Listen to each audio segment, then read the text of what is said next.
Ato znamën e mbaj mend si themelus të Partisë Socialiste, njeri që vlerësonte situatat brenda dhe jashtë vendit dhe duke jo përshtatur, ka qenë një intelektual demokrat i cili kishte si synim kryesor që dhe Shqipërinë të jepte format e një demokracie intelektuale për kohën, për zhvillimin.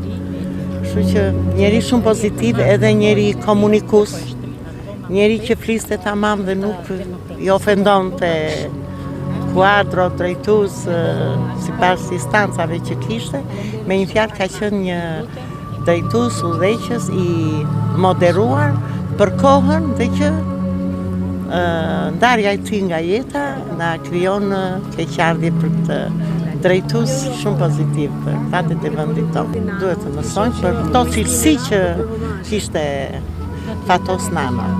Ti e ndërfyese edhe mirë do t'i bënin vendit tonë.